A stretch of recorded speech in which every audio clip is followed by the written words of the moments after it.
look in the eyes of my brother without shedding a tear for my brother. Yo.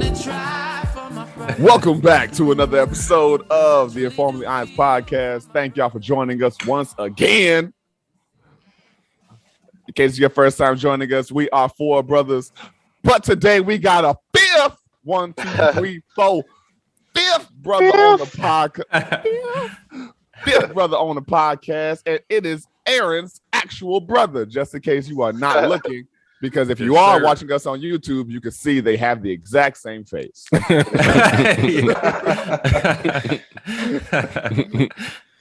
We are brothers from Gary, Indiana, the Miller neighborhood and such, and we come together to converse and chop it up and process this thing called life.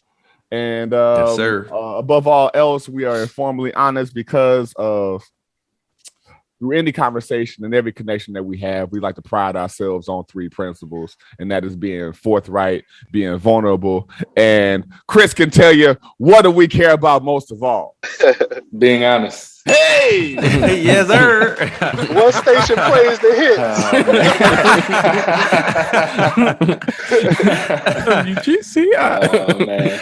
Our guest today is Brother Christopher. This is Aaron's little brother. He was always close to the crew growing up. He was on the dream team back when we was ravaging courts and volleyball. Yeah. I used to hook y'all up with flamingos too. Don't forget. Oh man, bro. Yo, yes, for sure. Yo, they have so it's marketed as loaded nachos. The only person who actually fucking knew the definition of loaded was Chris. They used to yell at me for doing it too, but I was like, it's loaded. It's not my cheese, so I don't care. Yo, when I would go get chili cheese fries, I would walk away. Chris, it would be like 5 pounds worth of chili in my chili cheese fries. It was ridiculous. Oh man! Hey, out of all deals and sales, like that's like the number one deal I feel like I ever got. It's cheap loaded chili fries. Yes, sir. Yes, sir. Oh man, Chris, thanks for being on the podcast today. How you feeling, bro? I'm feeling good. Thank you for having me. I've listened to every single episode. So I was texting Aaron, like, when y'all gonna have some regular ass people on there like me? Like, I got all these special people. So and don't demand yourself, brother. You special. Yo, I do want to say something too, because he was one of the first folks to actually provide feedback. I know that's special. Like consistently. It's true. You know what I'm saying? Right. It is true. So to write us we in. appreciate that. You know, yo, man, I just want to say something too. Hold on, it's military man. Absolutely. Introduce your brother. There you go. Yo, my brother from the same mother, of course.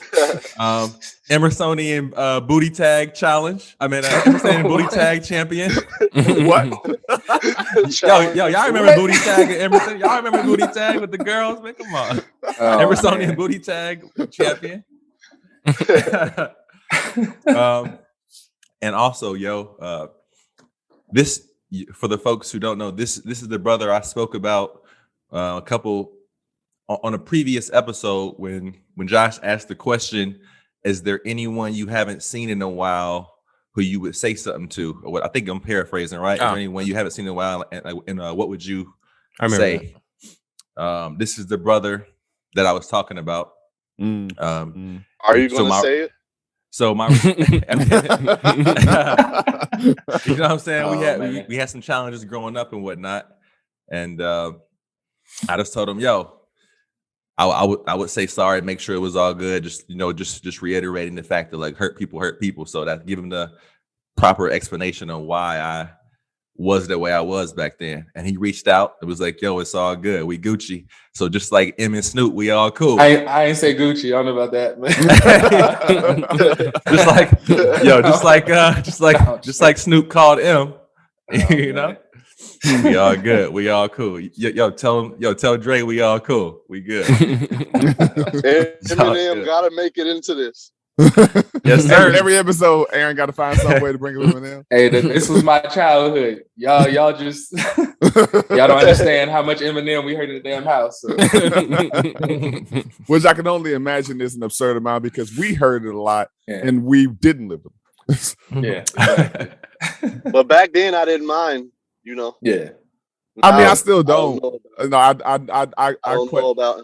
No, I mean, I don't mind his old stuff. That's yes, the old stuff. We're not gonna get into current Marshall, but we aren't. That's correct. That's correct. There's a few. I'm not saying it's all bad. Yeah, a few things here and there, but some of it's bad. He's been better. He's been better recently. I'll say that. I agree with that. I do agree with that. Well, let's save that for an actual episode. Gonna say, has anybody listened to Nas' new album? Because I haven't. Not yet. I heard it's really good though. That's good. Yeah, it's dope. The Nas joint. Yeah. Okay. Yeah, the Nas joint is dope. Because I mean, I know I hate to compare, but a lot of people are comparing it to the first King's Disease since it's, I guess, a sequel. It is. Okay. Yeah. So a lot of people are saying it's better than the first one, which the first one won a Grammy. So, and not that necessarily means the first one was good though. Yeah, it was. Yeah. It was. I was kind of worried. Me too. I was kind of worried that it was just like the overflow of the last album, like the tracks that was like yeah. But I didn't hear it yet, so I don't. Me neither. I can't even. I like the second half of the album better, but it's okay. Cool. It's my I haven't listened to that joint. So. That joint with M on it is fire, of course. Damn, Chris.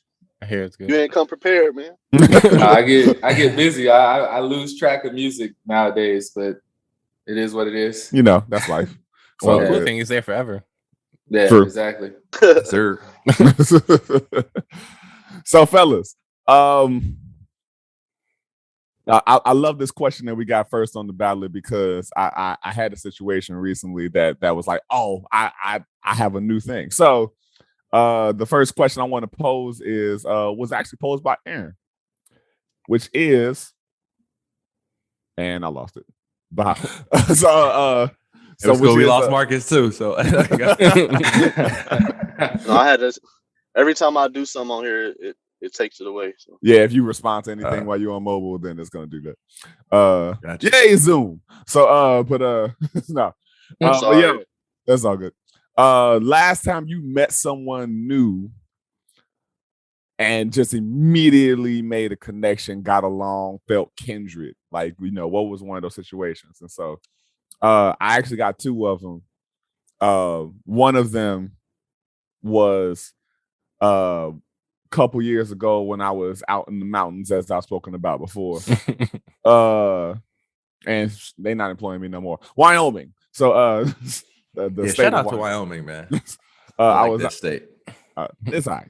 But I was out in Wyoming and randomly the homie yeah. I don't even know if Kanye was living out at the time. But no, my 300 acres. My homie Natasha hit me up and was like, hey, it's my birthday. You want to go to a strip club? And I was like, stop responding to stuff, Marcus. Low-key. No. Oh, it messes up the okay. Low-key, I'm a little bit lost, so shit. That's all real. You good. But no, so she was like, you want to go to a strip club? And I was like, a strip club in Wyoming? This sounds like a story waiting to happen. And and so went out there and it was very sad. Because there was only like 3 strippers and they were DJing themselves. And and they were wearing Carhartts because it's so fucking cold in there. They were wearing Carhartts on the stage. It was actually a warm time of year, which is like only 4 days a year in Wyoming. But no, the connection was one of the random dudes that just happened to show up for her birthday celebration or whatever. And we just started talking, and out of nowhere, he starts telling me his like life story. He gets like mad vulnerable, and it's not like, you know, some girl's not lackadaisically shaking her titties to the side of me. But he just like has this like mad vulnerable moment talking about his like past marriage, and he just moved back to Wyoming from New York. He went out there for his chick, and he came back to be a metal worker when the marriage didn't work out. It was a whole thing. I'm a little sad too because I hit him up the next time I was out there, and it just never hit me back. But I was like, yo, he was a really cool dude. But more recently, he told you too much. He was like, oh, I can't. I told him too much. He knows too much. More recently, over a couple of days ago, I went out on a date with this chick, and I gotta admit, I ain't had a nerd boner that big in so long, because she just started nerding out over shit, and I was like, yo, wow, like wow, this you're really dope. And so we ended up getting drinks at a Replay beercade out here, and we kicked it for like 5 hours just talking. Yo, I love that, man. It just feels so natural and flows with ease like that. Yeah, I just love that, man. And so it's always dope when you just meet like dope people, and they're doper than you expected. Yeah, no doubt. So how about y'all? Well, I got an experience for sure. That actually prompted me putting that as a topic, but I'll let somebody else go if they're ready. I mean, you already in there, so they got something. yeah, I'm already in my bag with it. You know what I'm saying? Like you already gave an intro. You're already in my bag. Might as well just all the way in the pocket. Okay. Yeah, what sparked it is we spoke about it in a previous episode, but a couple of years ago, Nat and I went to travel for a while, and one of the places we stayed at was Washington. And in this particular place, there was a homestead, but they also ran an Airbnb. So that would be the main things that we actually helped out with on a daily basis. And one of the guests, like, is a couple from Germany, was staying there, and we just hit it off like immediately from the time I gave them the tour to like having every meal together essentially, and almost going on some hikes together. But eventually it like that first day led to us hanging out with them and like staying up till 3-4 in the morning, just chopping it up about different countries and how just society and life in general. And we hit it off so well that when Natalie and I visited Germany, we actually hung out with them in their hometown. So they took us around to kind of show us around and had a wonderful meal. And it was one of those connections that felt it was like shout out to new friends that feel like old ones.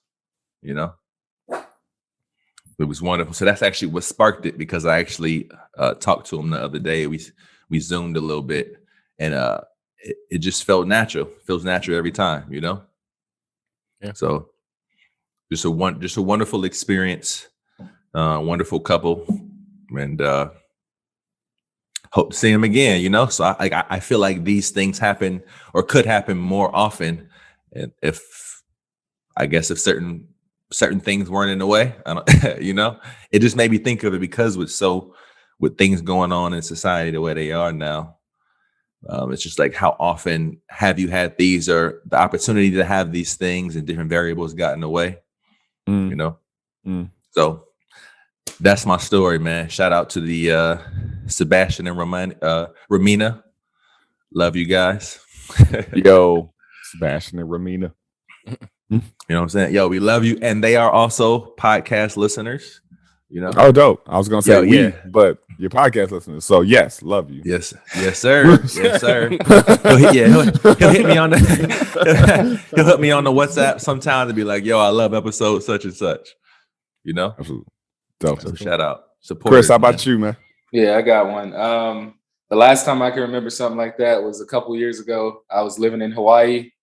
And I took my dog to a dog park, and I just let her free to go run wherever she wanted to go. And I went and sat off in a corner, kind of on a bench, because it was the only bench with shade, and it was hot. So I was trying to get some shade. And I see this old lady come in the fence, and she starts like walking towards me. And I'm looking around like there's other benches everywhere else.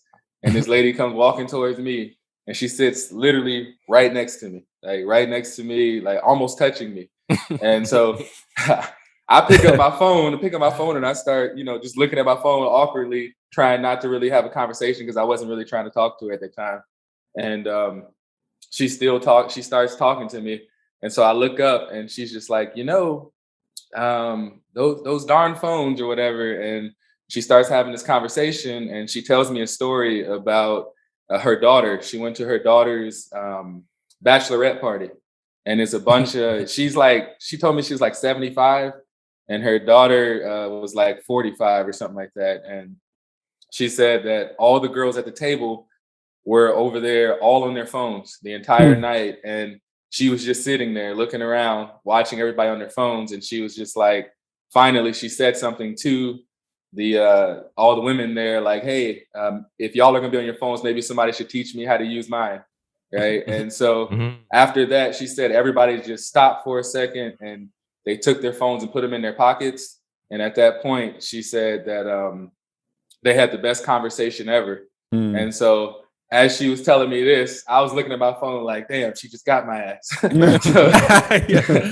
I ended up putting my phone away. And needless to say, I sat in the dog park for like another 2-3 hours having a conversation with this lady just about life in general that I just didn't expect. So it was a pretty cool experience and a learning experience, even though I wasn't trying to talk to that lady at the time. So, bro, that's dope. That's like what I was talking. That's like the shit I want to hear right there. It's like you completely surprises you, and like you're not even feeling it. Like you're not even like looking for that type of shit.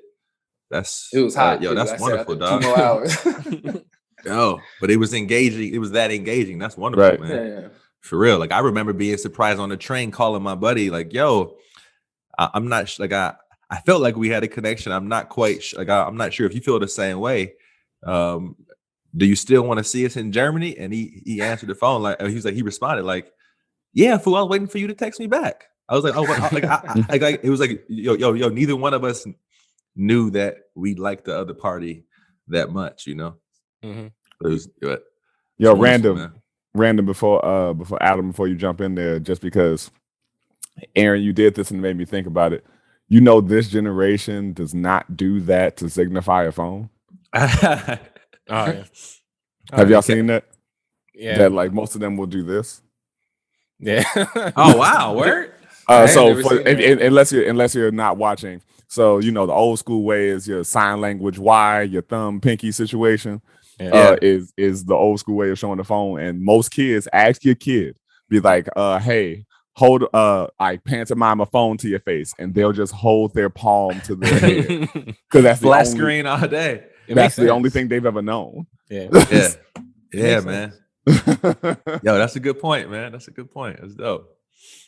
But I like, yo, bro, Chris, like those are the stories that I love, man.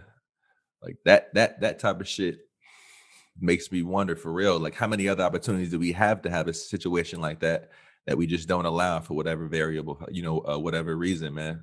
Biases, I'm not gonna lie, I don't think I went back. It's all good. It's all good, man. It's all good. It wasn't on fault. It wasn't on purpose, but I don't think I ever went back to go find that lady again. I honestly, I don't think you could have had a situation like that if you purposely search for it, though. The beauty is that it like happened without you expecting it, you know? Yeah. You know, that's it seems like that's how that always works out. Like, I think back to, I guess I'll go. I mean, because for me, I've been sitting here thinking about like so I've met a lot of people, and I'm trying to figure out, okay, is this person, not the person, but was that moment special enough?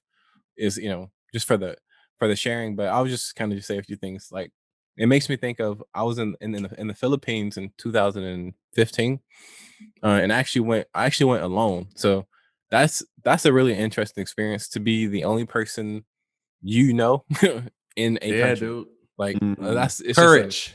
Takes courage. It's an interesting feeling, but I don't know anyone in this country.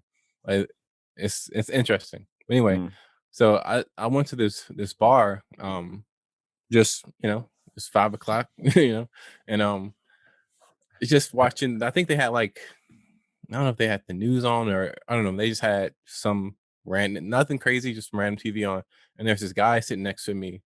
He just was watching TV, and then we end up talking. And turns out this guy is like, was he English? He was this English guy, but he's like a military contractor. So like, and he was telling me that he's in some some like elite special unit in France. I forgot what it's called, but it's some special forces unit in France. But they employ people from all around the world to be in this exclusive, thing, whatever. And he was telling me stories, and it was cool. Like, and like Chris said, it's like I wasn't really trying to talk. I was honestly just chilling. That's why I went there. Honestly, I was just chilling. I'm gonna go here and just chill for like 5 days and go back to work and do that. But so I really was just kind of just trying to be in the mind of like solitude, the whole time. But like I said, I met this guy and we just ended up talking about his experiences doing whatever he does, my experiences, because I was in the military too at the time. Yeah, and it was just I ended up sitting there for like 2-3 hours, same as Chris, and it was just super interesting. And yeah, it's just it's just a conversation you don't, not a conversation, it's just a moment you don't really think to have. Like you see in movies where you see these two people randomly meet and have a conversation, and you're like, that don't really happen in real life. Yo, that Forrest Gump box of chocolate moment. Yeah. So it was cool, and like I would say that I could add on to that and say when I was also in Korea, but at another time, because I went to the Philippines from Korea. That was kind of like a mid tour is what they call it. But the other time I went to Korea, I was heavily into photography at the time, and I was shooting a lot of people. And oh shit! I did not realize. I was trying to figure out. You said photography. Mm-hmm. I just heard I'm shooting a lot of people, and I was like, we just saying that. No, allegedly, you gotta look out for the homie. Allegedly, that's funny.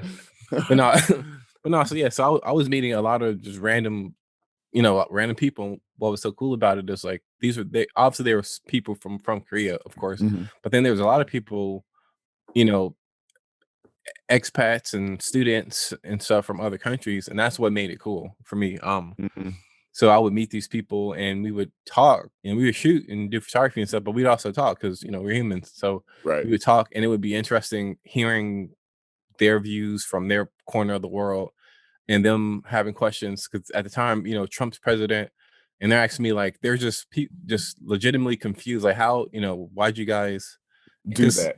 Yeah, because and that's what makes that whole thing so crazy is like we see it as Americans and all the craziness, but it's interesting seeing what other people that aren't American. It's interesting seeing like their views, because we know what's going on. They're kind of just outsiders, kind of just viewing it from the outside, so they're not fully like privy about the details and the intricacies.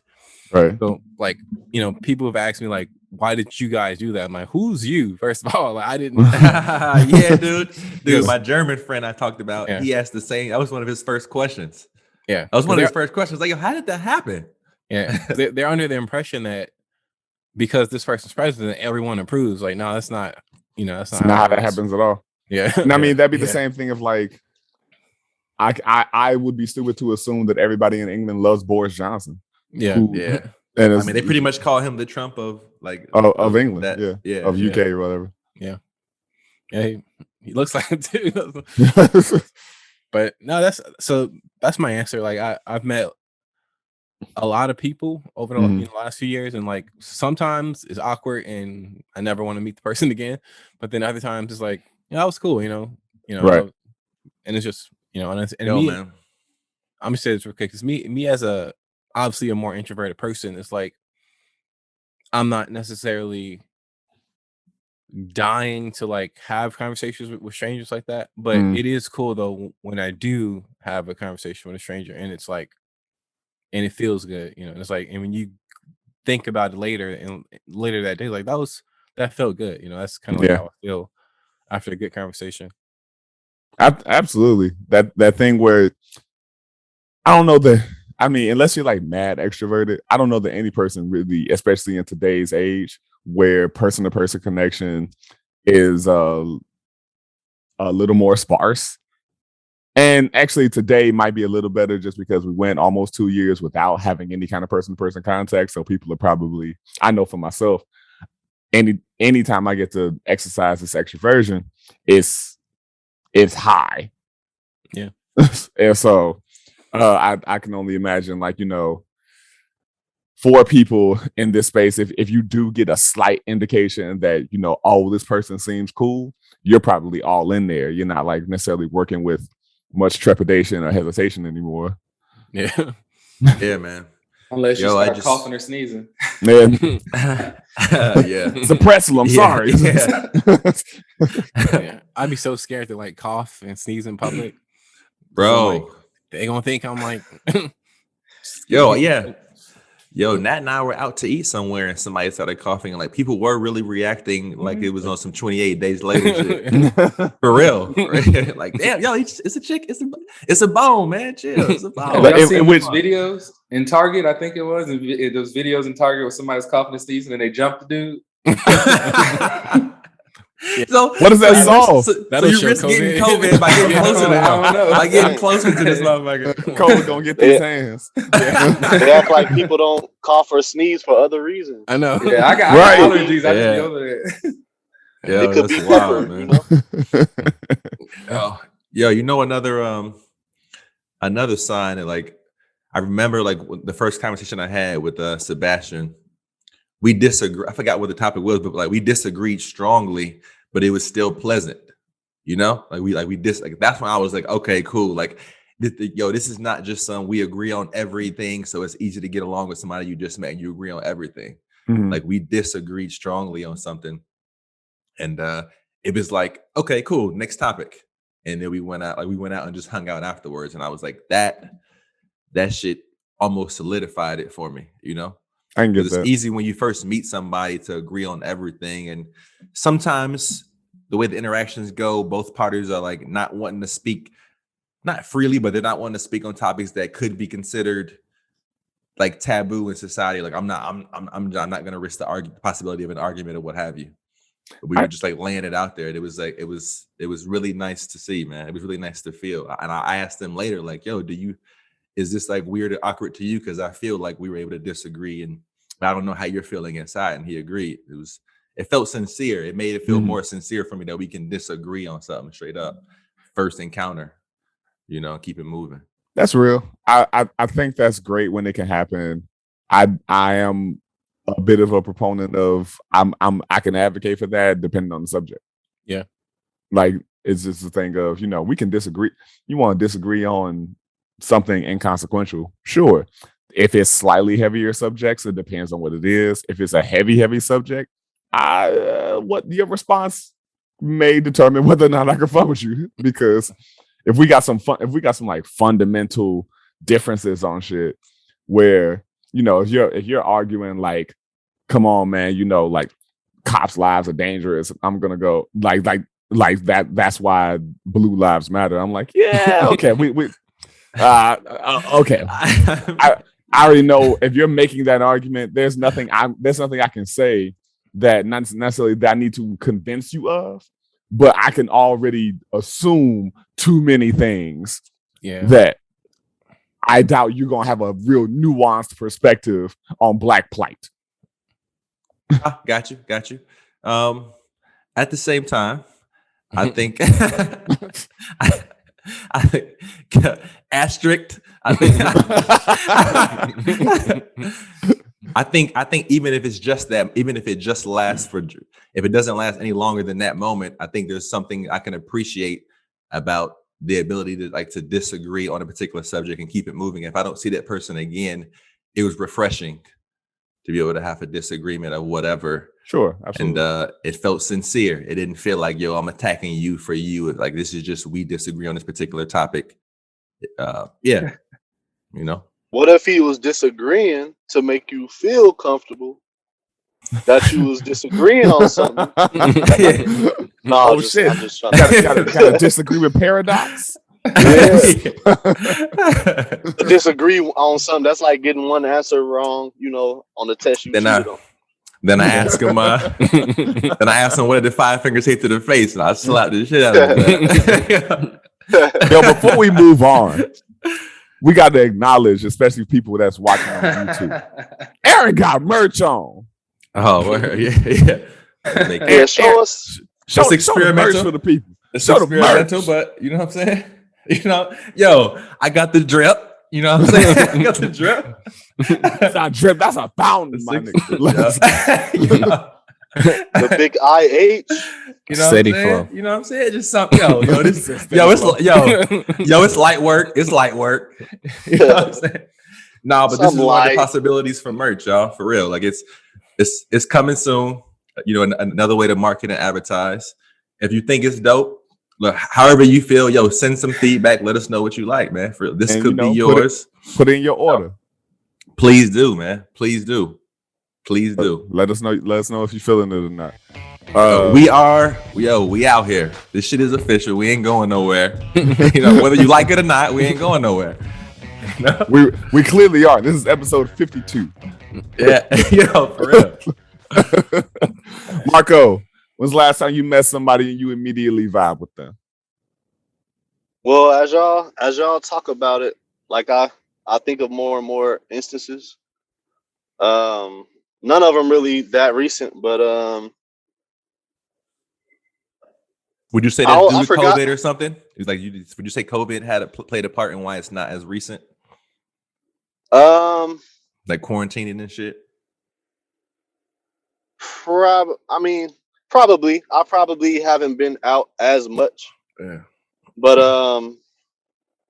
probably not that much of a effect on it though. But my situation is, I forgot why, but I was at the airport, like on a shuttle to another area, and it was just me, and they were taking me back to a hotel or something like that, and it was me and this pilot on the shuttle, and I try to speak to people, if they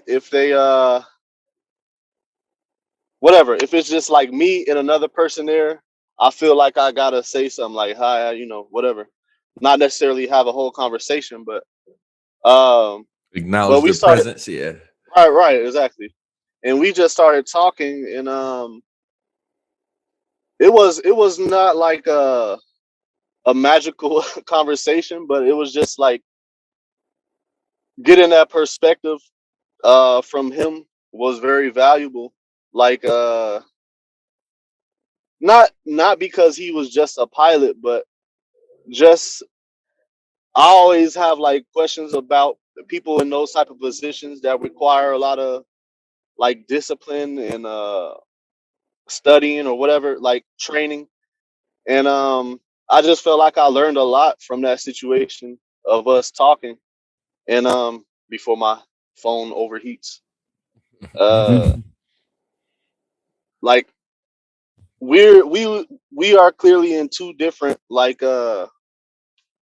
routes of life, and those people I always find it interesting to talk to.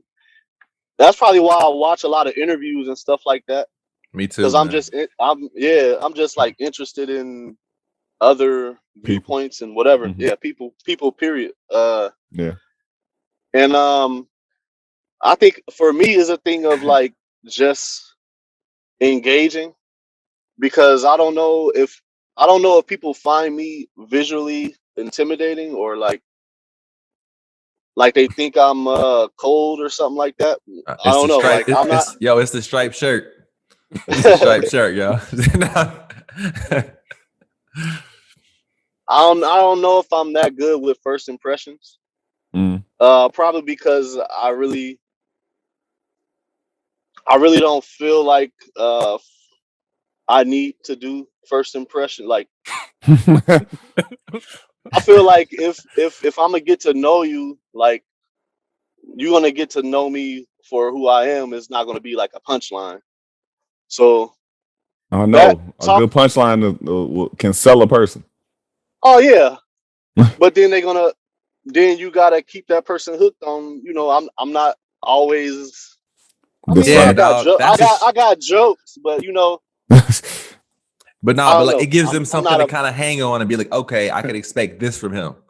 I mean, I didn't say that, but like to some degree. I'm like, my bad, I didn't mean to cut you off. No, it's all good. I just feel like it's easy to make conclusions about somebody, especially off first impressions. Like I don't necessarily like that aspect. I feel like it happens a lot, But if it's gonna happen, maybe give them one that's just more organic for you. Like, this is how I am, you know. Like with the punchline thing, I guess I'll say that I don't look for that, like intentionally walk up to a person like with a punchline, but you know, if I have it, walk up like, but I mean, like just leave with a punchline, like, all right, yeah. 2 bars. I was saying it more so from the perspective of if I'm engaging with somebody or in any kind of engagement, if you're meeting a new person and one of those people just happens to get off a great joke, that can really help you to, well, I can't think of the right word, but like really let your guard down even more. Relax a bit. Yeah. I guess I'll go ahead. You ain't done. No, it's all good. I was just gonna say let your guard down even more, and then wherever the conversation goes after that doesn't even have to be funny.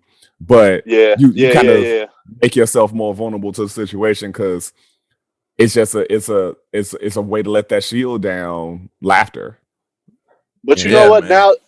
Now that we talking like about this, I noticed that I always do look for the joke, and like you said, anything after that is a plus because I feel like comedy does show intelligence. Absolutely. You know?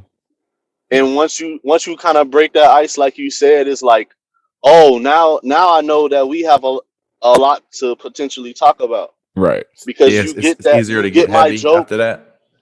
Yeah. Right. We establish some level of intelligence, you know, all that. And I think it's cool to be able to talk to people of high stature that, like, you know, and to be able to hold a conversation with them. Mm-hmm. And in whatever field, I guess. Yeah. And now I gotta ask though, what if the joke? What if it's a bad joke? How do you? I was just thinking about keep that. going? You know, like do you just like, okay, it was a terrible joke, but I'm gonna keep talking to him? Or I think I'll probably try to explain it though. But yeah, I'm like, hey, hold on, man. If a joke, I want to get this joke off. Hold on, I want to get this joke off. Hold on. Any bad joke is, I feel like it has an inverse effect where like a great joke will help people put their guard down. A bad joke will make that shield way stronger. And you're like, it's like, I got shit that you laugh at. I have a question. You eat shit for breakfast?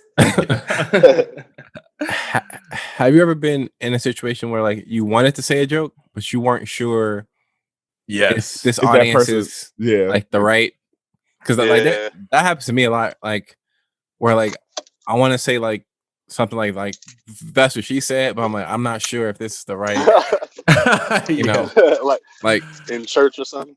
Well, like no, like for example, like I think once I was talking to like someone in HR and they said something and I'm like, this is probably the that's what he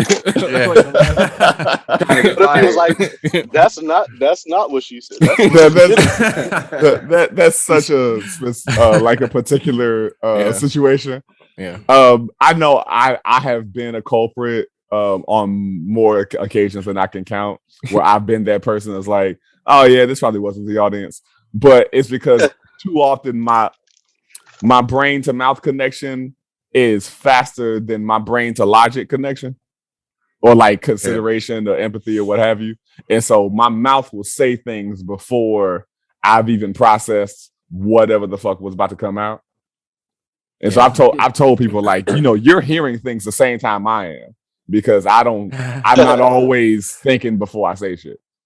Bro, I've definitely said that. I've used that. That's what she said in very inappropriate situations, and it was done on purpose for the most part, just because I was like, man, I'm sick of being uncomfortable about this. You know, like I want to be able to consciously deal with whatever the fuck issue, like the consequences are. As long, I mean, I'm not losing my job over this shit, but it'll be like at a funeral or something, you know. I mean, if always worst case scenarios. If 6 feet under is what she said, you know. Like damn, Aaron, too soon, man. Like Wedding Crash. Like Wedding Crash when he's out there trying to holler at some chicks at the funeral. Hey, but I feel what you're saying. Because sometimes you do want to like push the envelope just to be like, yeah, are y'all that uptight? Like y'all can't laugh at this. But I get like like that, and or just like I want to know why I'm so uncomfortable about it. You know, like why am I so uncomfortable about it? It's like, is dealing with this that hard for me? This discomfort that hard for me? So you may have something to lose. Let's test it out. Right. You may have something to lose. And I think it may be a general, I don't know that, I think that sometimes discomfort is cool. Discomfort, it depends on what kind of discomfort we're talking about. You know, growth is uncomfortable. Exactly. That's more of what I'm getting at. Growth is uncomfortable. That's more of what I'm getting at, as opposed to like really trying to hurt somebody at somebody's expense. Like, yo, they're really gonna be. But that's that's what she said. Joke in my mind, rarely is rare. Not as much as like I feel like people won't take it as personal. That's what rarely means. You know what I'm saying? Okay.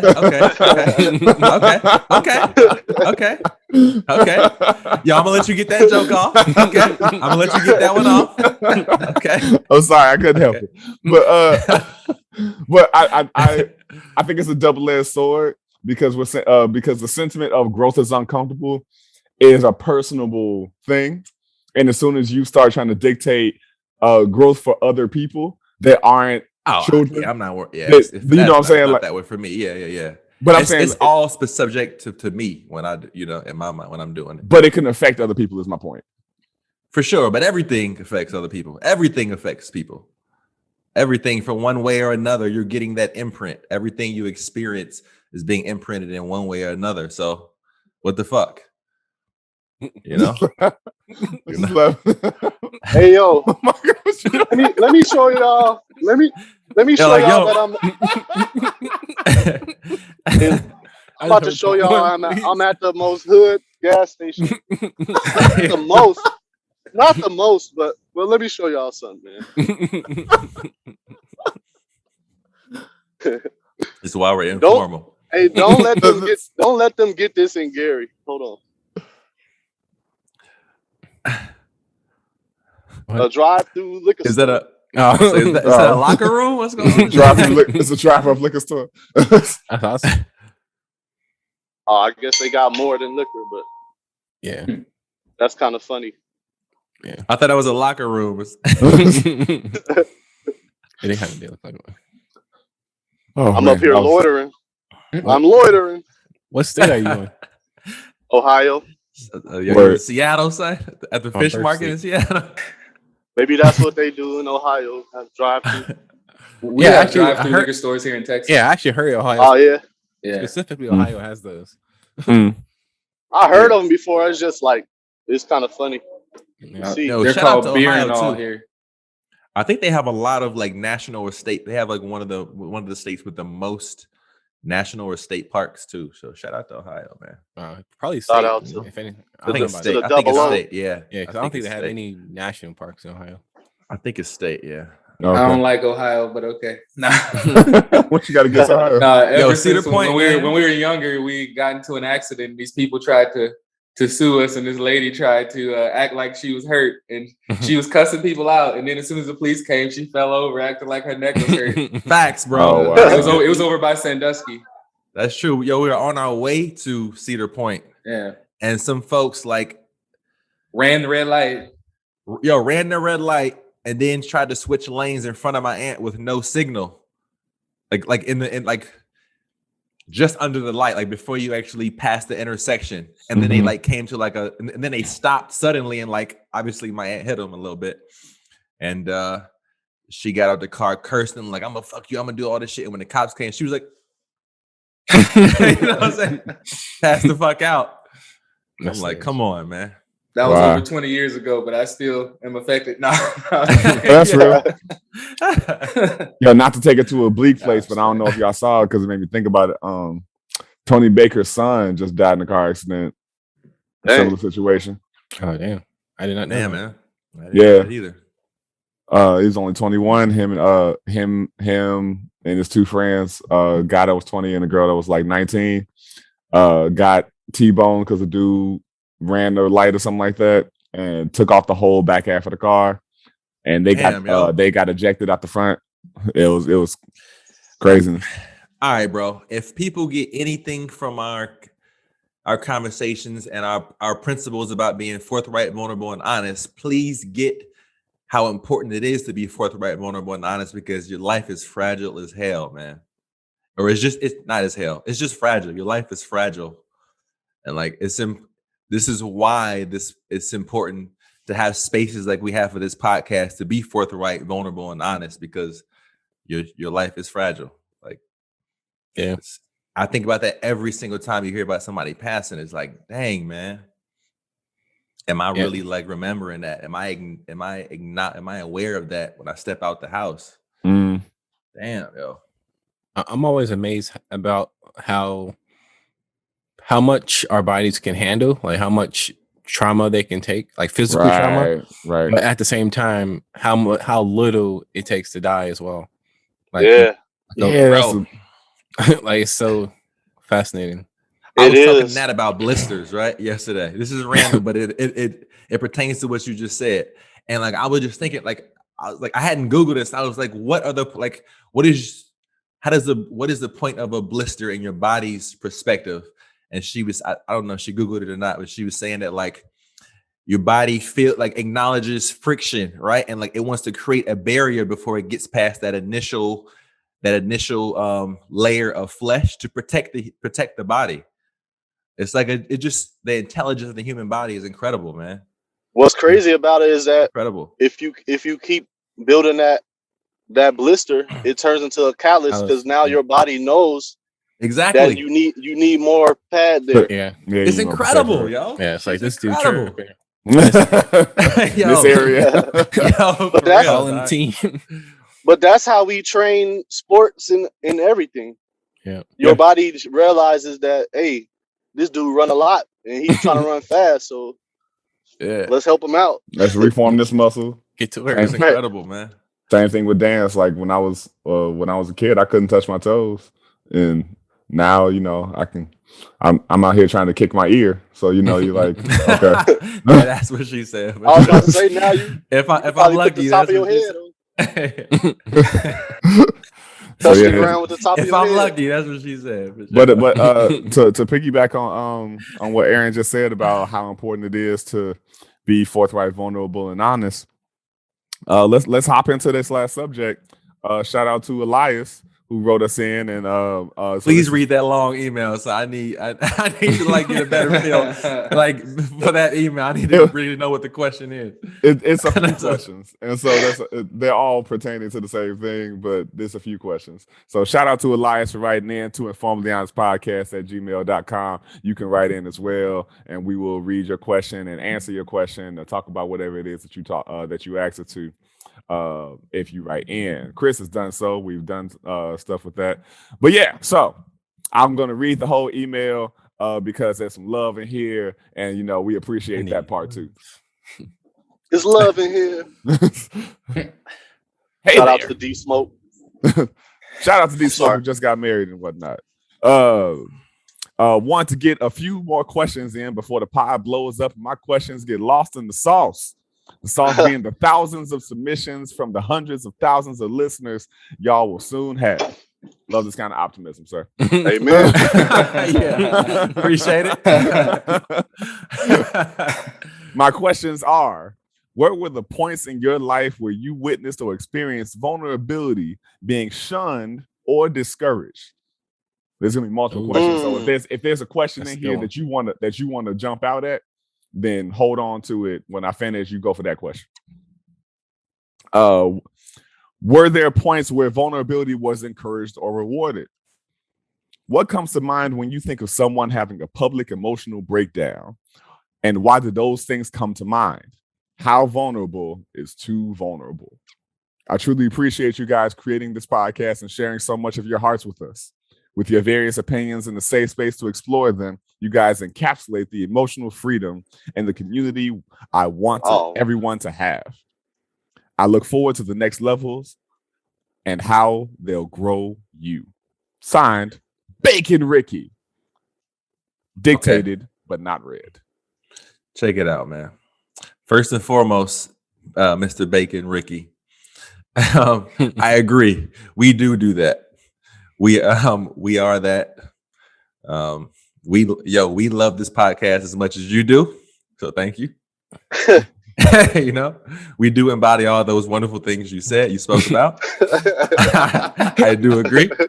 You know, that's first and foremost. Yo, let me get that off first. Yeah, exactly. Hey, that's healthy. That's healthy. Yeah, right. And if you said anything that shedded maybe a more negative light, I would disagree. So I want to go ahead and get that out first. I like the continuity with that. I'm just trying to work on my commitment. You know what I'm saying? Hey, so it was 3 questions in there, right? It was about 4. Yeah. So okay. First question is, were there any points in your life where you witnessed or experienced vulnerability being shunned or discouraged or encouraged or rewarded? We'll just make that one question. Okay, can I speak on that really quick? I mean, yes. And I feel like this is relatable for the most of those questions. Mm-hmm.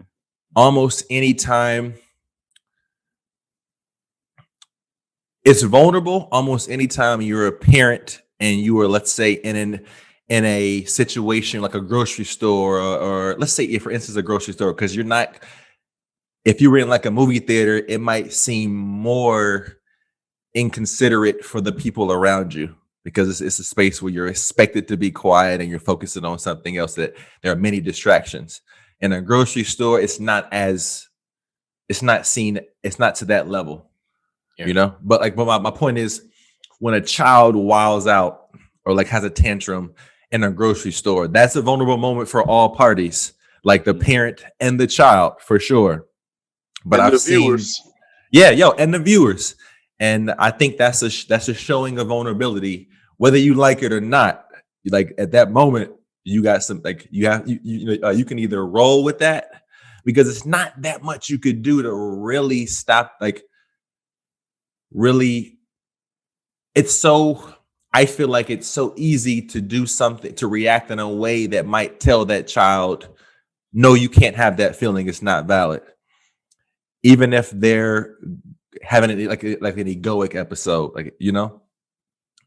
So it's vulnerable for sure. To me, it's a showing of vulnerability, but I've also seen and also been a part of situations where the person was like, the parent was apologizing, so apologetic. And I was just like, yo, it's all good. Like you're talking to me. Like I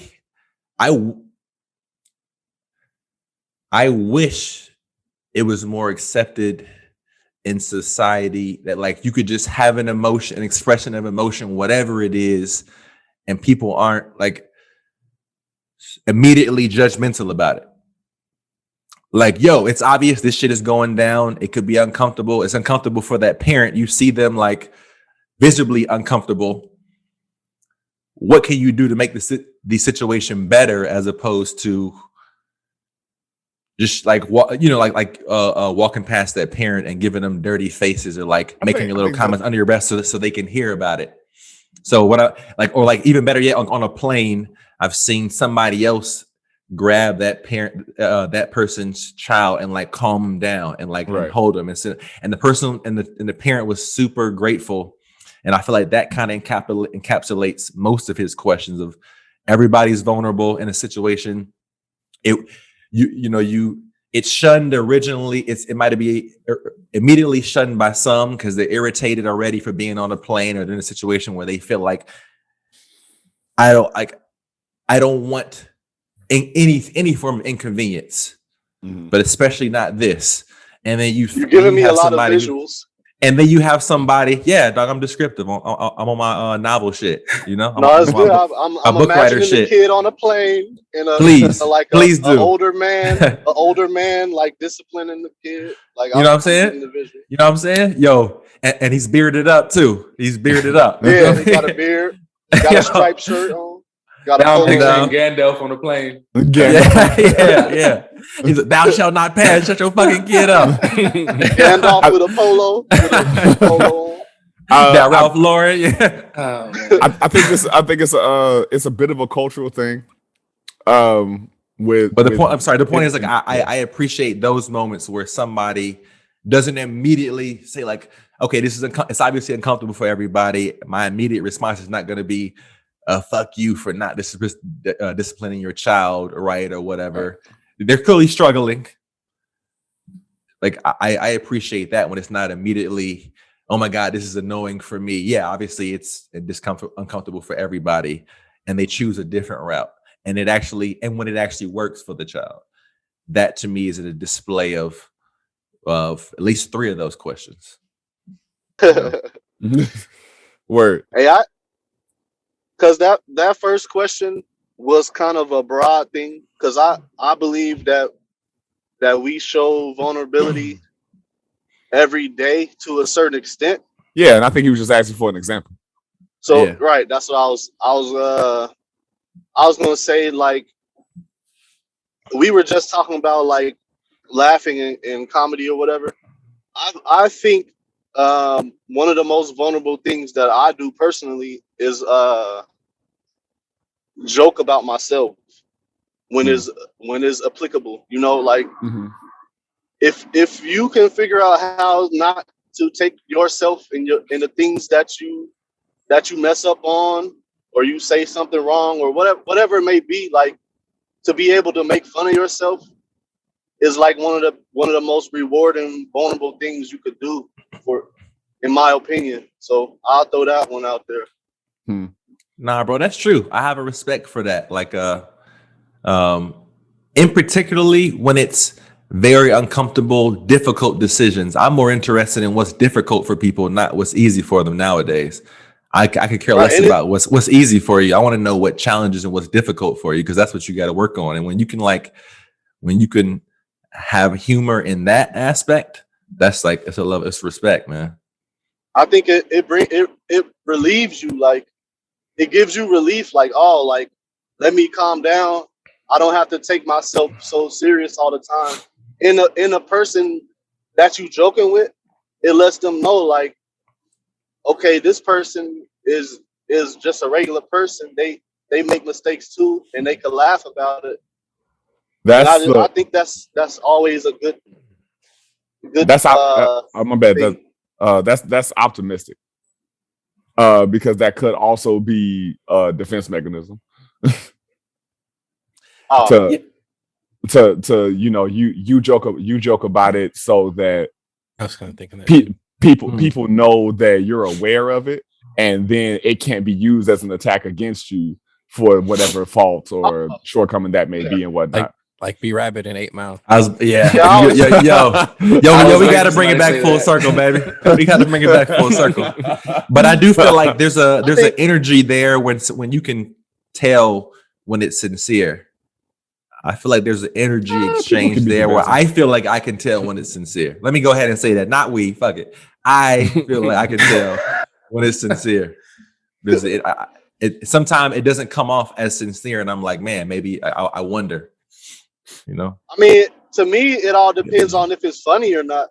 In that situation, you saying, because like, I know what you mean. Like, I see people do that, and I may have done it. I mean, we all may have done it, but like, it to me is uncomfortable when people do that and it's not funny. And it's like, well, you could have just said, you could have said it in a non-joke form.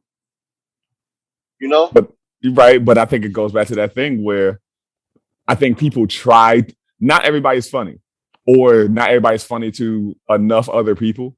Maybe it's if you find people that are closer to whatever frequency that you are innately tapped into, then you can be funny to them. But people usually are trying to use jokes to either belittle you or something, put you down. Or just as a, like, let's say in this scenario of trying to joke in order to kind of defend myself, they're hoping that we'll collectively laugh about it so that it can so we can get past it. Yeah. And not necessarily for the sake of, oh, it's not that deep. but more so like if I can get the joke out and so that people feel like it was addressed, then no one's gonna go in on this, or no one's gonna admitting. I feel like even in that, admitting that you're at fault, no matter how you do it, it still gets it out the way. You know, not like when you say get it out the way, I don't know if you meant like prematurely. No, I mean like subject wise. If we're chopping it up and talking about a myriad of things, and then my insecurity comes up, I'm gonna be the one to try to jump in front of it. Okay, I'm not saying like that's my natural thing, but I'm saying that's a typical scenario. Yeah, that's the thing. That's the thing. You know, the joke, if I know that we joke and we roast and all that kind of stuff, and I'm not saying me, I'm saying generally, but if I can get in front of it, then I know whatever subject ends up coming up that gets deep into, we gonna roast the fuck out of this thing, it at least won't be that thing I'm most insecure about. Because I got that joke out of the way. But you know what it make me think of? Like you know how comedians will come under fire for joking on certain groups and stuff? Mm-hmm. And it's like everybody can get it. I can get it. Whatever lifestyle that you live, you can get jokes. Sure, absolutely. So the point is to get sorry, go ahead. No, I just think I understand where you're coming from. And I'm forgetting the question at this point. But I was just speaking of how I use that as a vulnerable moment, whether I'm maybe getting in front of the joke to not feel the heat from somebody else. Mm-hmm. That may happen sometimes too. But I wasn't really speaking towards that. But I acknowledge that though. No, I know you weren't. I was just saying it in slight opposition to what you were saying. I feel you. But let me jump in here because I know we all know we over time, so I'll try to keep it brief. Man. It's good combo. Keep it brief like tidy whities, you know. Y'all might lose me soon.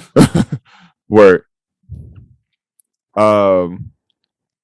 How vulnerable is too vulnerable? And I don't know. I don't know that I think that there. I don't know that I think there is such a thing as too vulnerable. I do think there. Huh? No, I'm just gonna say I do. I'm not trying to cut you off. It's just like in the background, like I do. Gotcha. I want to be that voice in the back of your mind, like because I'm trying to think. I don't know that it's necessarily too vulnerable. I think that you can be too obliviously forthright, but I don't know that you can be too vulnerable. And so, what's up? No, go ahead. I was just listening. I think it's a thing of. I think there are spaces in which epitomized vulnerability can always be welcome, but if you're offering more information inside of your vulnerability than the space can accommodate, then you're being too forthright about that information, and you're not actually, like considering the health of the general space in regards to all of these feelings and emotions and etc. Of processing that you may be going through to that space. And so I think you can be too forthright, but with your vulnerability, but I don't think that you can be too vulnerable.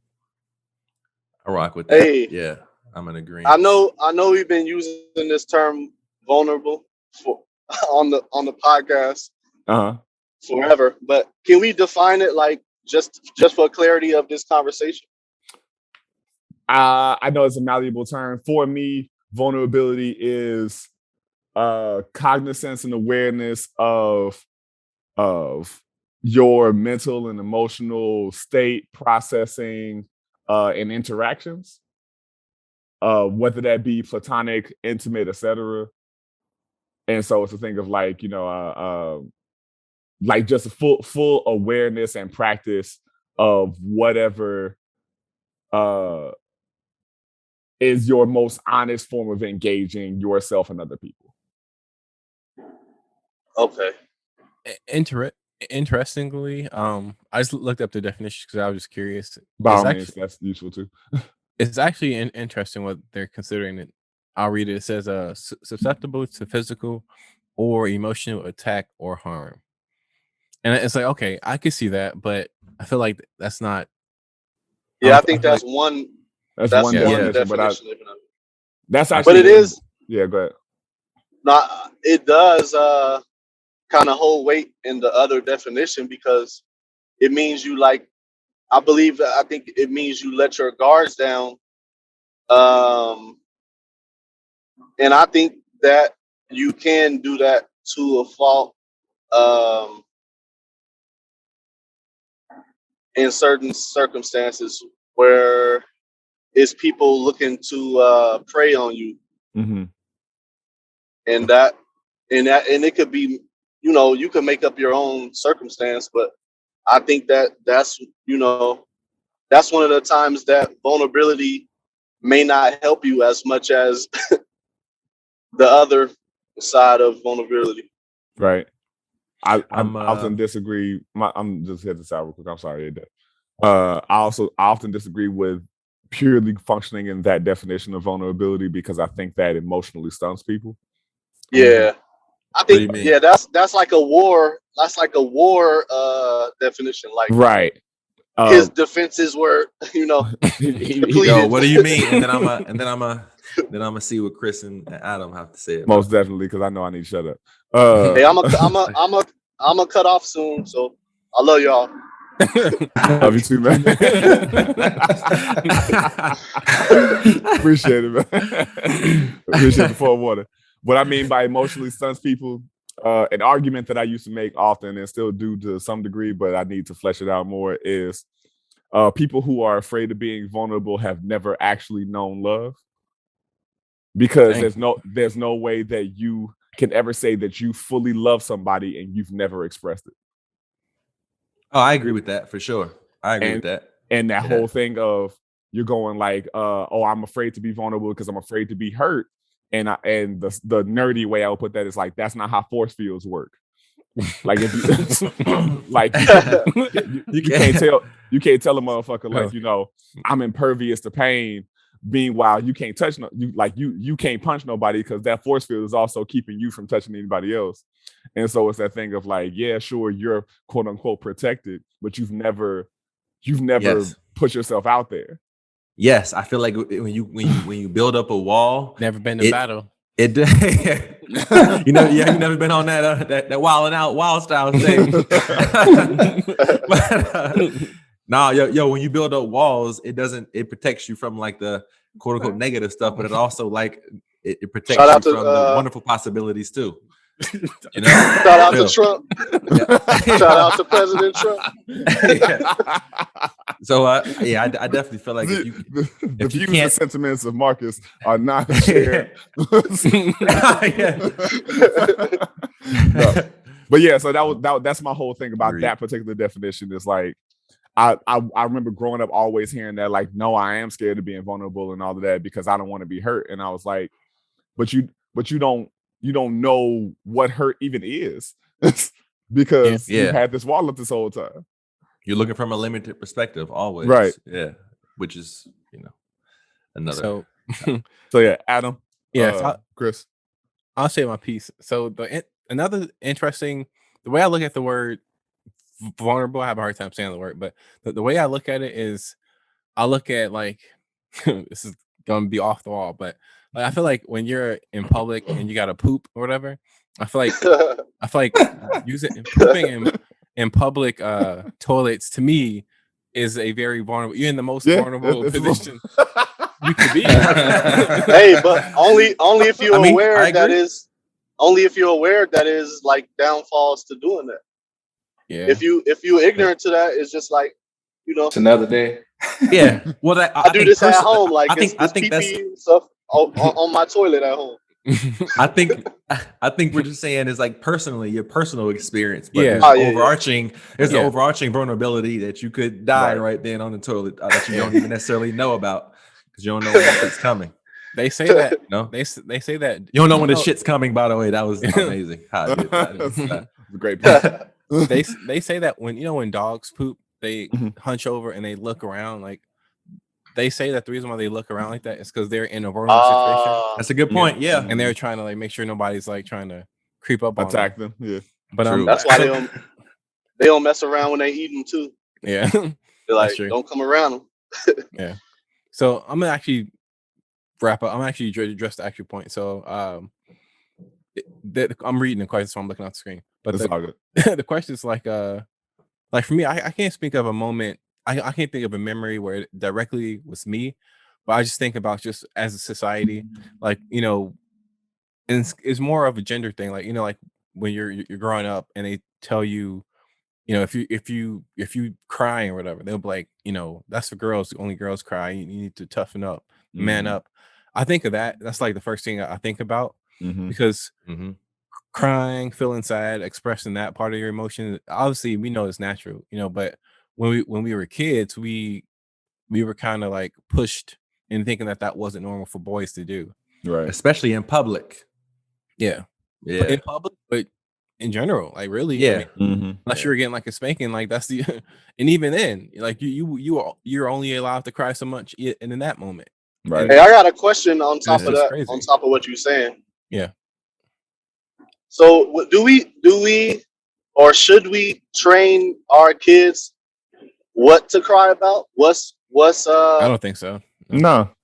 Not at all. Let them experience what they're gonna experience and help them to process why they feel that way, but not telling them it's okay and isn't okay to cry about it. I think there's a caveat also there to be able to try to make the distinction between what could be manipulative and used to get your way. Certain things will slide through. People use certain expressions of emotion to get something. That is a thing. Yeah, because being able to decipher which one is which one's sincere and which one is like, okay, they're trying to be manipulative and get over, because you'll use whatever to get whatever that you see works in a particular situation to get to the end goal. I think it's important to make that distinction though, for sure.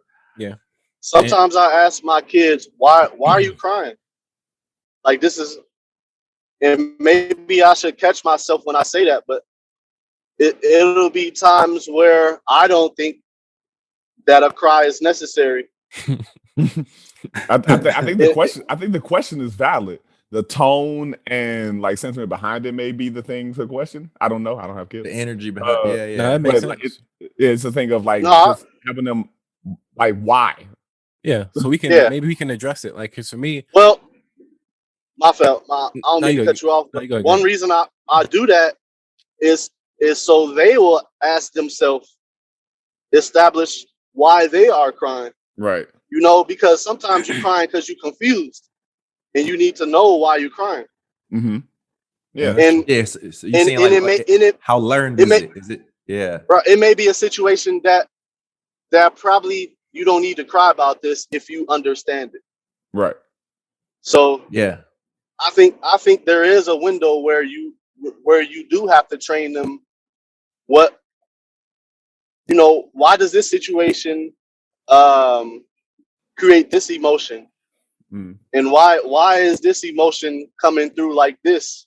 Is it from a place of misunderstanding, or is it legit like, oh no, I'm really sad that blah blah blah happened? I think there's that balance between that and whatever I'm experiencing right now is okay, without the added story of I'm crying because of this, I'm sad because of this particular thing. No, what matters right now is this emotion is going on within me and it wants to be, it's pushing to be expressed. Can I do it without attaching an identity to it? It's because of this outside thing or that person that did that. That's to me how you feel like, that's more of like the learn thing. Like, okay, I'm fearful because of this thing happened. And I made that in my mind. So the next time it happened or something similar that looks like it, I'm going to have the same learning response as opposed to trying to get rid of that story and just feeling whatever's going on. And if I feel moved to cry, I don't have to disclaim or like justify. I try to, with my own practice, I try to remove the story. The story honestly is unnecessary to me for the most part. That's a very take responsibility route. I don't know, man, because my mind. Sometimes I got to get to the bottom of why I'm experiencing something, you know? Yeah. Well, I'm sorry I said that because I do want Chris to be able to go. Not feel you. Oh, yeah. I'll just let y'all get your stuff out. I just want to say this, but this may open another can of worms. I hear that, Aaron, but it almost sounds like you're trying to only place responsibility within yourself as if nothing else contributes to why you feel those things. Only from my experience, absolutely. There's nothing else that is incorporated in my outside. For my personal experience, there's no other stories. That's unnecessary to me. I reacted and responded this way. That's only me. Now, if somebody comes up and punches me, that particular aspect will be addressed. But how I respond to it and my experience of it, that's only me. There's no other room for. I hear you, and that's what I'm saying. I'm like, I think I'm thinking what you're saying, but I may be interpreting it differently. Is like, you can only put weight into what your response is, but still acknowledging whatever those outside forces are because they're real. Yeah, exactly. The outside force will be acknowledged. However, the first place I go, even in addressing that, is what is my personal experience of this?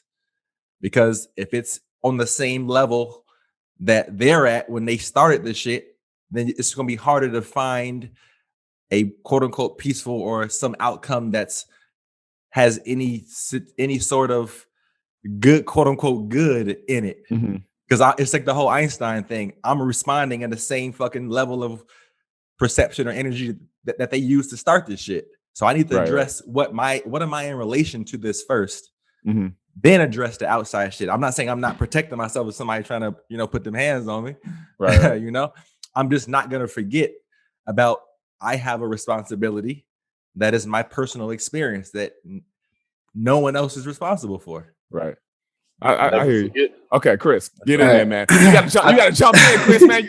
I'm just trying not to cut people off, but man, we do that around here. We informal. My thoughts on that part is emotions should be organic, and everybody has their own experiences. And if the kid or whoever hasn't experienced that yet, how can you go out of the way to tell them how they're supposed to feel? But I do also think that from the perspective of, I don't have kids, but from Marcus's perspective, it's your job to educate them on, hey, you survived this, so the next time this comes around, this should not be the same reaction. Like you could kind of expect growth when it comes to that kind of stuff. That's my perspective on that. As far as the actual questions, there's several things that came to mind. The first thing was actually, I agree. My first thought process was with what Adam was saying, being a male in general, and especially where we grew up, if you show any kind of vulnerability, people are going to look at you like you're weak instead of like actually being strong, because showing vulnerability is showing your actual identity, And so I feel like that was my first thought process.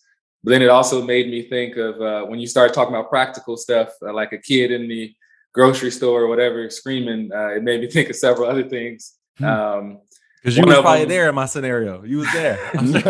No, one of them. So there's two things. To me, growing up, I think dealing with sports and dealing with the military too now, it's definitely, to me, showing vulnerability automatically makes you weak, is what people try and say, right? So I can give you an example. Just this week, I want to say it was like Tuesday or Wednesday, I leave the classroom because I'm teaching right now. I'm on instructor duty or whatever. And a student comes up to me and she says that her roommate has been talking shit about her and all this and that. And like, it was definitely like, okay, why are you bringing this to me? But she also starts just crying in the hallway randomly. And so I was like, clearly this is affecting her more than I feel like it should in my head. Right. But at the same time, this is something that she's been dealing with now for months. So I don't know what the full story is behind it. Clearly there's something more there. And she was willing to be vulnerable in front of everybody, in this hallway. So I was just kind of looking at her. But then you always get the people, especially in the military, and I'm sure Adam could probably agree, the people saying like this new generation is soft. Like that's a common thing that people talk about because they're willing to actually expose themselves, you know, more than everybody else who's like hardened, as you say, you know. So I think that's a very big thing in the military, and that's a lot of reasons why there's a very high, not to make it dark, but a high suicide rate. Heavy, say heavy, because say heavy. it's not. You've learned. Say heavy, whatever. Heavy say suicide heavy. rate. You know, Which mean dark. Don't get me in trouble, dog. Don't get me in trouble. A very heavy suicide rate. By association, right? come on, man. To the point where it's not being addressed the right way, because people are still trying to do the old school way of addressing things, and with the whole idea of it worked before, so you know we're still moving on. It didn't. No, it really didn't. But people still try and act like, you know, they're still alive. So why do I have to care about that other person over there? You know, it doesn't personally affect them until it does. And that's so true. To add to that real quick, because I know we're wrapping. Like, what's so mind blowing? This stat is more men. The suicide rate for men is way higher than it is for women. Right. And you were telling that story of, you know, there was a student in the hallway crying. In most cases, I guarantee you, most of your male students aren't going to do that. Oh, I've seen some dudes cry too. Okay, well, never mind. But what I'm saying, I'm sure less than that. Yeah. But what we know though, and this has got to be a fact. We know that women are more likely to cry in public for whatever the reason is, and that's just, and from a very young age. Like I said, you know, we're taught that only girls cry, boys are tough, we don't cry. But what happens? Men are most likely to kill themselves. Men are, but the funny, it's not funny, but the interesting thing, I heard this stat recently. There's far more women there's more women with mental health issues statistically, and whatever that means, but more men kill themselves. So it's like that doesn't equal. I think they're saying more women that would, to me, sounds like more women are diagnosed.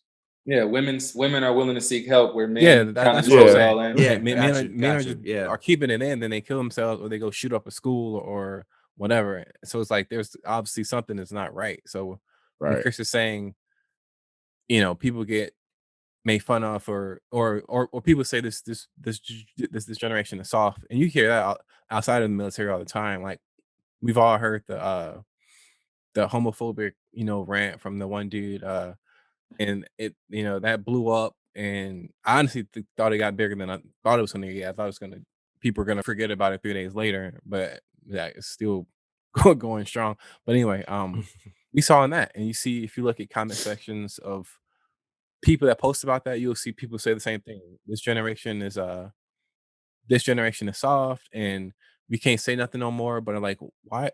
I just don't understand, like, why people are so hell bent on offending people that ain't even thinking about them. Like, it's like he didn't even have to bring up gay people at his show. Like, it was completely unwarranted. And then you're surprised when people speak out against you. It's like, I don't really get it. I feel you do. I think there's a fine line. Right. Also, especially as a comedian, I feel like those people are expected to be able to speak about almost anything. I guess it's how you do it. I guess it's definitely how you do it. Definitely how you do it. I think sometimes it's possible that somebody was just being a human and making a mistake, and then they also realize, not necessarily comedians, but just in general, let's say everyday people, you know, might have made a comment and thought it was funny to them, and then it was the wrong room, or like no one else fucked with it, and they realized, oh shit, okay, I made that mistake. I wasn't necessarily, I thought it was just funny. I thought you would get it, not necessarily paint me as like, say whatever title. I think nowadays, though, everybody is gonna be, somebody's gonna be offended by something, no matter what. Like, it's always, so it's like towing that line. It's towing that line, yeah. Be offended regardless. It's like, but the thing is, it's so easy not to offend people, though. And it's like people go out of their ways. Like, do they be like, what he said is so bizarre, talking about people HIV. Talking about HIV and AIDS, and you're like, it's like, where did that even come from, and why? He's fucking up the money too. I mean, they dropped him. You know, a lot of people dropped him. T.I. came out in support, and then he brought up Lil Nas X when nobody was even talking about that dude. Then they drag him into it. But and even even those stupid arguments, because I've seen Twitter and that horrible landscape that is. But they were talking about, like, you know, if people gonna protest the baby, if gays are gonna protest the baby, then why don't straight people protest Lil Nas X? And I'm like, but the main thing is Lil Nas X ain't speaking against nobody. He's just out here living his joyous gay life. Yeah, I agree. Just trying to be himself and live free and joyously in all the integrity that he can. Meanwhile, you have a situation over here with the babies coming out and speaking so ill of an entire community that did nothing to him. Yeah, and that's what makes it so bizarre. Like, it's one thing if you don't believe in homosexuality, that's your right technically, and you can keep that to yourself. You can live that for the rest of your life. But when you're a perfect person of influence, like the baby is, you can't.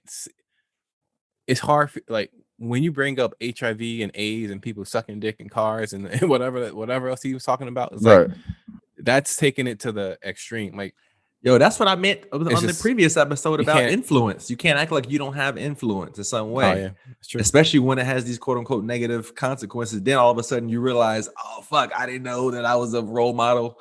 I mean, not that you should be or they really are, but there's aspects of it like that you definitely have influence. Right. It just sucks when it comes back and smacks you in the face. I got one last thing about the questions that you said that came to my mind was from a more practical standpoint, that people generally have the fear of public speaking.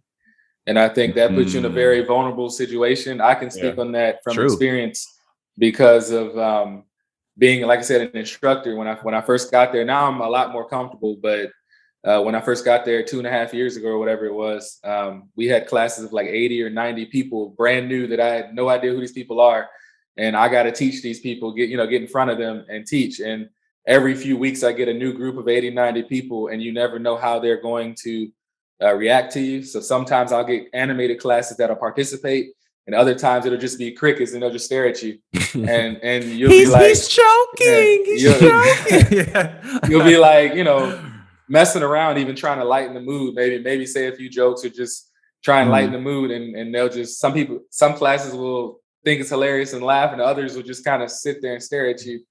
And I feel like that's definitely something that's you kind of gotta know the audience, obviously, but you don't know them because they're brand new. So it's like it's almost trying to deal with that. Yeah.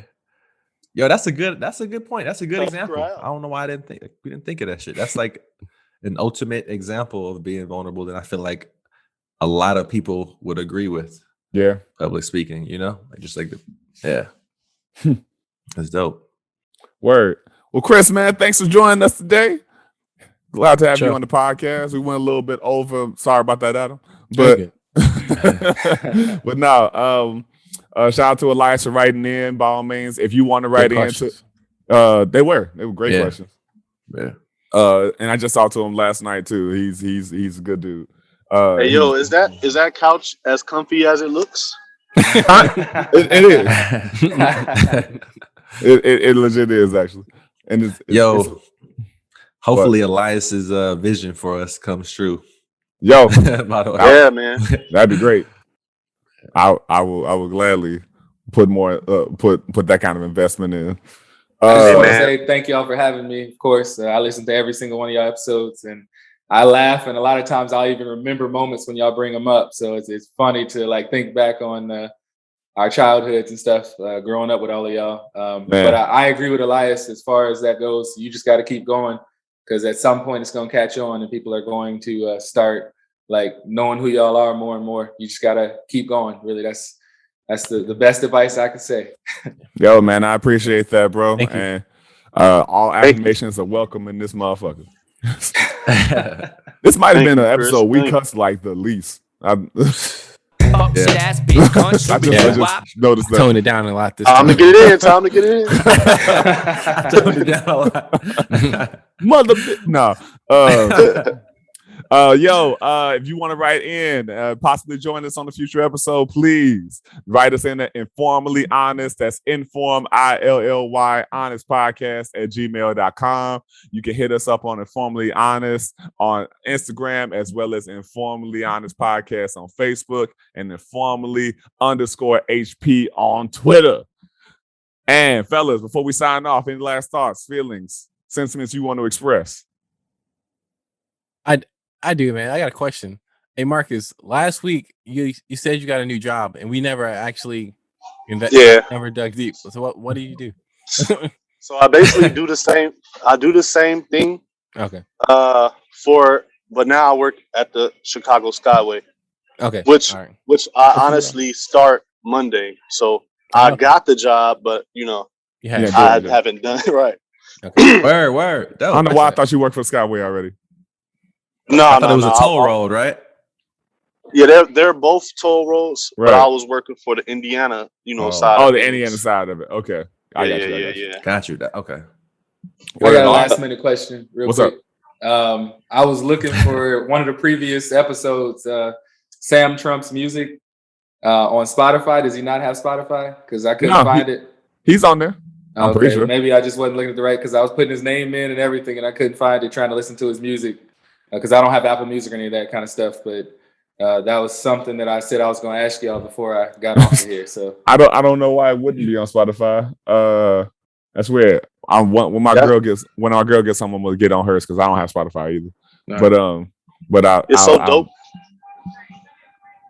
I was gonna say it's dope to hear somebody ask a question about specifics of our podcast. Yeah, absolutely. Yeah. I told you I listen to everything now. Dr. Sam, rolling strong for our intro and outro. And I know as I wrap this up, we're gonna hear that ba-da-doom kick in. So but it's great to be with you guys again, man. Chris, thank you for joining us. Till next time, and any connection that you make, any conversation that you have, any kindred situation that you may be in, we want to encourage you and implore you to be forthright, vulnerable, and most of all, Chris, hit him with it. Honest. Yeah. Peace, y'all. Oh man. Peace, y'all. Peace. I love you, I need bro. to get some sleep. I'm gonna be vulnerable. I love you, bro. I love all y'all, man. I love all y'all. Repeat your whole response, Chris, with the vulnerable thing. Repeat the whole. No, I will. It cut off as soon as you start talking. I'm like, dang, I really wanted to hear what you was gonna say, but I guess I gotta stay tuned.